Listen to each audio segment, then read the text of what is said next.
बिस्मिल्लाहिर्रहमानिर्रहीम। शुरू अल्लाह के नाम से जो बड़ा मेहरबान नहायत रहम फरमाने वाला। अस्सलाम वालेकुम गुड स्टूडेंट्स, उम्मीद करती हूँ कि आप लोग ठीक ठाक होंगे। अल्हम्दुलिल्लाह मैं भी आप लोगों की दुआओं की वजह से बिल्कुल ठीक ठाक हूँ। आज मैं आप लोगों के लिए पार्ट्स ऑफ बॉडी लेके आई हूँ, जिसको इंग्लिश में हम लोग जिस्म के हिस्से कहते हैं। ठीक है, आज मैं आप लोगों को इस वीडियो में पार्ट्स ऑफ बॉडी के बारे में बताऊँगी, इनको लिख के बताऊँगी और इनका ये भी बताऊँगी इन्हें इंग्लिश में क्या कहते हैं। उम्मीद करते हैं कि आज हम लोग इसे अच्छे तरीके से समझेंगे और याद रखेंगे, ताकि हम लोगों को रोज़मर्रा ज़िंदगी में इसे बोलने में और समझने में आसानी हो। तो आज मैं आप लोगों को ये डायग्राम जो मेरे पीछे व्हाइट बोर्ड के ऊपर बनी हुई है, इसके ज़रिए इनके ऊपर जो से जिस्म के हिस्से बने हैं, इनके ज़रिए मैं इनकी शिनाख्त करवाऊंगी और इन्हें इंग्लिश में क्या कहते हैं वो इंशाल्लाह आज मैं आप लोगों को इस वीडियो में बताऊंगी। तो मेरे साथ बनी रहिएगा, मेरी वीडियो को पूरा देखा कर रहिए, ताकि आप लोगों को मालूमात, हर तरह की मालूमात इस वीडियो में से मिल सकें और आप लोगों को कोई भी मालूमात आप लोगों की स्किप ना हो करे, इसलिए मेरी वीडियो को स्किप मत कीजिएगा। तो चलिए जी, टाइम वेस्ट किए बगैर व्हाइट बोर्ड की तरफ चलते हैं और अपना काम शुरू करते हैं जी। बिस्मिल्लाहिर्रहमानिर्रहीम। सबसे पहले ये है, ये मैंने एक स्टूडेंट आपके लिए एक क्रिएट किया, बनाया, ताकि आप लोगों को इसके पार्ट्स के ज़रिए आप लोगों को इसकी शनाख्त करवाऊँ जिस्म के हिस्सों की। सबसे पहले हम लोग बिस्मिल्लाह पढ़ते हैं और ये स्टार्ट करते हैं। बिस्मिल्लाहिर्रहमानिर्रहीम। सबसे पहले ये है हेयर, इसको इंग्लिश में कहते हैं हेयर और उर्दू में कहते हैं बाल। ठीक है,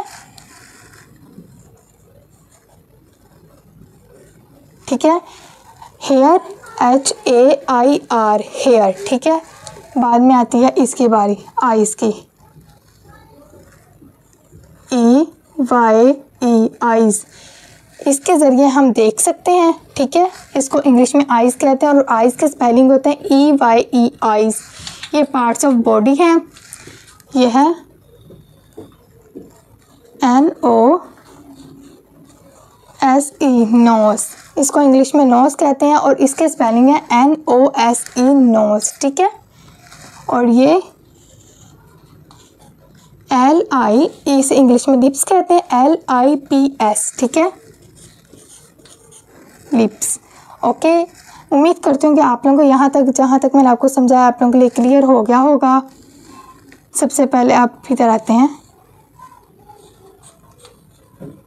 फिंगर, FINGER फिंगर। ठीक है, कान, कान को कहते हैं ईयर, YEAR ईयर। ठीक है,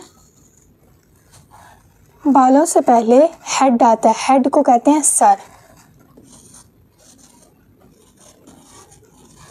ठीक है, बालों से पहले क्या कहता है, हेयर से पहले हेड आता है। ठीक है, हेड के ऊपर ही हेयर होते हैं।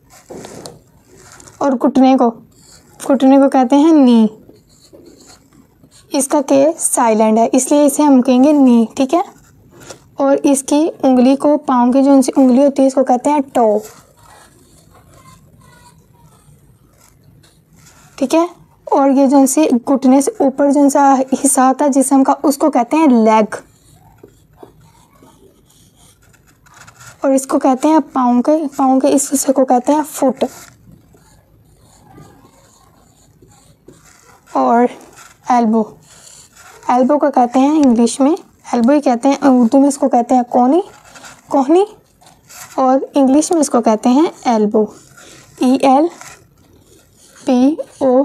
ELBOW elbow. अब लास्ट है हमारा आईब्रो। ठीक है, इसको थोड़ा हम इधर लिख दें ताकि आप लोगों को समझने में आसानी हो।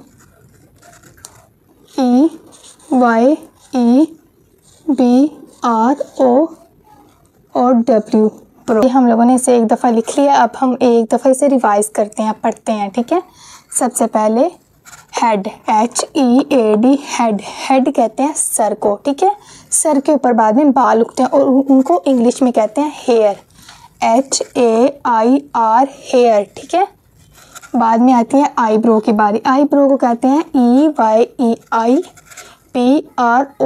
प्रो। ठीक है, आईब्रो, सर में लगा देता कि आपको बिल्कुल समझ आ जाए, आईब्रो। ठीक है, बाद में आ जाती है आँखों की बारी, आँखों को इंग्लिश में कहते हैं आइज़। ठीक है, अगर हम आँखों की बारी करें तो आइज़, नहीं तो एक आँख को आई कहते हैं। ठीक है, आगे आ जाती है नोज़ की बारी, NOSE नोज़, नाक। ठीक है, लिप्स, LIPS लिप्स, एयर कहते हैं कानों को, YEAR ईयर। ठीक है, आगे आ जाती है नेक, नेक लिखना भूल गई, सॉरी, नेक,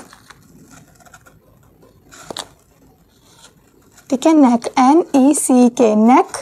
आ जाती है आगे एल्बो की बारी, ELBOW, एल्बो, ठीक है। आगे आ जाती है फिंगर की बारी, FINGER, फिंगर, ठीक है।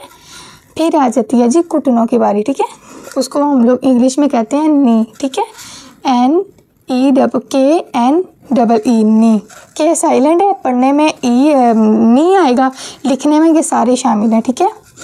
बाद में आ जाएगा जी लेग, घुटने से जो ऊपर जिस्म का हिस्सा होता है उसको लेग कहते हैं, LEG, लेग। तो ये पाँव की उंगली को कहते हैं टो, TOE, टो, ठीक है। बाद में ये फुट, FOOT, फुट। चलो जी, उम्मीद करती हूँ कि आप लोगों को जो आज मैंने आप लोगों को अच्छे तरीके से समझाया, पढ़ाया और याद कराया, ज़हन नशीन कराया, मुझे उम्मीद है कि आप लोगों ने इसे अच्छे तरीके से समझा और इसे अपने जहन में बिठा लिया। तो उम्मीद करती हूँ कि आप लोगों को मेरी वीडियो पसंद हुई होगी। इसको लाइक करें, शेयर करें और कमेंट्स में ज़रूर बताइएगा कि अगली वीडियो किस टॉपिक के लिए आप लोगों के साथ शेयर करनी चाहिए। तो जी, अल्लाह हाफिज़।